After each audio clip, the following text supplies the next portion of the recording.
ঘুম না আসা, খিঁচুনি বা মানসিক অস্থিরতায় ডাক্তার যদি বারবিট 30 নামের ট্যাবলেটটি দেন, তাহলে কি এটা ঘুমের ওষুধ নাকি খিঁচুনি কমানোর? আজকে আপনি জানবেন সহজ ভাষায় পুরো সত্যিটা। নমস্কার বন্ধুরা, আজকে আমরা জানব বারবিট 30 ট্যাবলেট বা ফেনোবারবিটাল সম্পর্কে। এটা কিসের ওষুধ, কিভাবে কাজ করে, কখন ব্যবহার করা হয় আর এর পার্শ্ব প্রতিক্রিয়া কী হতে পারে। বারবিট 30 ট্যাবলেট কিসের ওষুধ? বারবিট 30 হলো ফেনোবারবিটাল নামের এক ধরনের ওষুধ। এটা মূলত নিদ্রা আনার ও খিঁচুনি নিয়ন্ত্রণে ওষুধ হিসেবে কাজ করে। এটি কিভাবে কাজ করে? এই ওষুধ মস্তিষ্কের নার্ভকে কিছুটা শান্ত করে দেয়, যার ফলে অতিরিক্ত চিন্তা, টেনশন, খিঁচুনি বা অস্থিরতা অনেকটাই কমে যায়।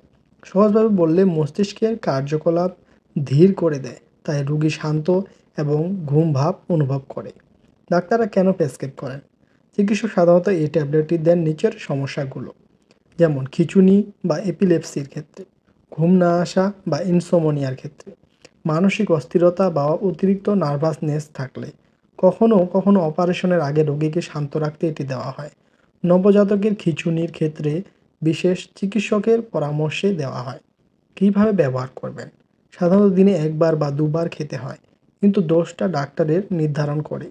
নিজে থেকে খাওয়া শুরু বা বন্ধ করা একদমই উচিত নয়। ট্যাবলেটটা পানি দিয়ে গিলে ফেলতে হয়, চিবানো যাবে না। নিয়মিত একই সময়ে খাওয়া ভালো ফল দেয়। পার্শ্ব প্রতিক্রিয়া কী কী হতে পারে? বারবিট 30 ব্যবহারে কিছু সাধারণ পার্শ্ব প্রতিক্রিয়া দেখা দিতে পারে, যেমন ঘুম ঘুম ভাব, মাথা ঘোরা, দুর্বল লাগা, মনোযোগ কমে যাওয়া, বমি বমি ভাব। তবে দীর্ঘদিন বা বেশি মাত্রায় খেলে আসক্তি তৈরি হতে পারে, তাই চিকিৎসকের নির্দেশ ছাড়া কখনো খাওয়া যাবে না। কারা সতর্ক থাকবেন? এই ওষুধ ব্যবহারে বিশেষভাবে সতর্ক থাকবেন গর্ভবতী নারী, লিভারের সমস্যা আছে এমন রোগী, অ্যালার্জি ইতিহাস আছে যারা নিয়মিত অ্যালকোহল খান বা ঘুমের ওষুধ খান। এদের জন্য ডাক্তার ভিন্ন ডোজ বা বিকল্প ওষুধ দিতে পারেন। বারবিট 30 ট্যাবলেট অনেক ক্ষেত্রে খুবই কার্যকর, কিন্তু এটা ঘুমের সাধারণ ওষুধ নয়। এটা চিকিৎসকের বা চিকিৎসার অংশ, তাই সবসময় ডাক্তারের পরামর্শে খেতে হবে। বন্ধুরা, এখন আপনি জানলেন বারবিট 30 ট্যাবলেট আসলে কিভাবে কাজ করে আর কেন এটি দেন। যদি ভিডিওটা ভালো লেগে থাকে তাহলে একটা লাইক দিন, চ্যানেলটি সাবস্ক্রাইব করে রাখুন, পাশে থাকা ঘন্টাটি বাজাতে ভুলবেন না। দেখা হবে পরের ভিডিওতে। ততদিন ভালো থাকুন, সুস্থ থাকুন। ধন্যবাদ।